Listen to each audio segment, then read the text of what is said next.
Shalom and welcome to Berit Hadassah, otherwise known as the New Testament. We are in Romans chapter 3, starting at verse 1. Then what advantage has the Jew? What is the value of being circumcised? Much in every way. In the first place, the Jews were entrusted with the very words of God. If some of them were unfaithful, so what? Does their faithfulness cancel God's faithfulness? Heaven forbid.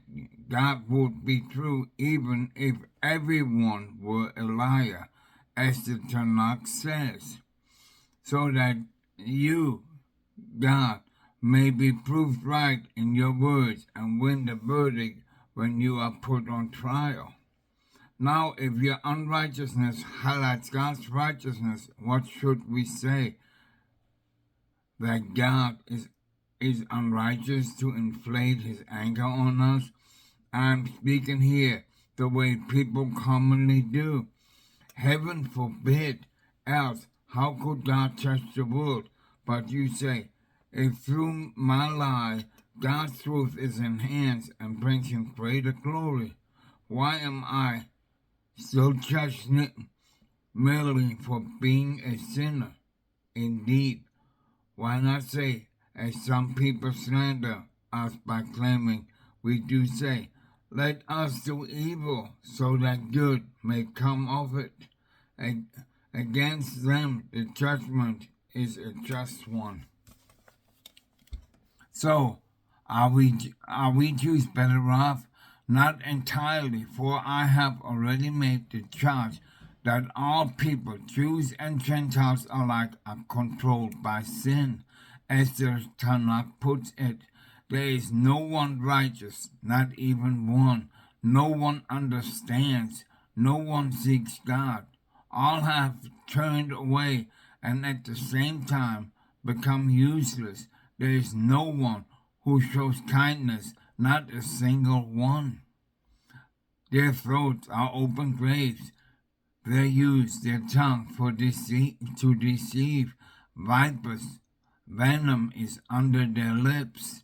Their mouths are full of curses and bitterness. Their feet rush to shed blood. In their ways a ruin and misery, and the way of shalom they do not know. There is no fear of God before their eyes. Moreover, we know that whatever the Torah says, it says to those living within the framework of the Torah, in order that every mouth may be stopped and the whole world be shown to deserve God's adverse judgment. For in his sight no one alive will be considered righteous on the ground of legalistic observance of Torah commands, because what Torah really does is show people how sinful they are. But now, quite apart from the Torah, God's way to make people righteous in his sight has been made clear. Although the Torah and the Proverbs give their witness to it as well, and it is a righteousness that comes from God through the faithfulness of Yeshua, the Messiah, to all who continue trusting. For it makes no difference whether one is a Jew or a Gentile, since all have sinned and come short to earning God's praise.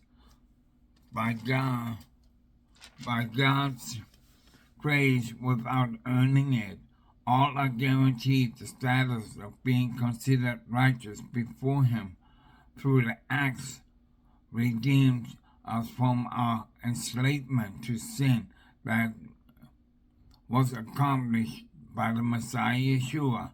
God put Yeshua forward to his kipara for sin through the faithfulness and respect of his bloody sacrificial death. This vindicated God's righteousness because in his forbearance he hath passed over with every punishment, no remission, the sins people have committed in the past. And it vindicates its righteousness in the present age by showing that he is righteous himself and is also the one who makes people righteous on the ground of Yeshua's faithfulness. So what room is left for boasting? None at all. What kind of Torah exalts it? One that has to do with legalistic observance of rules. No, rather a Torah that has to do with trusting. Therefore, we hold the view that a person comes to be considered righteous by God on the ground of trusting, which has nothing to do with legalistic observance of Torah commands. Or is God the God of the Jews only? Isn't he also the God of the Gentiles? Yes, he is indeed the God of the Gentiles, because, as you all will admit, God is one. Therefore, he will consider righteous the circumcised on the ground of trusting, and the uncircumcised through the same trusting. Thus it follows that which abolishes Torah by his trusting. Heaven forbid, on the contrary, we confirm Torah. May God add his blessings to the reading of his word. Amen.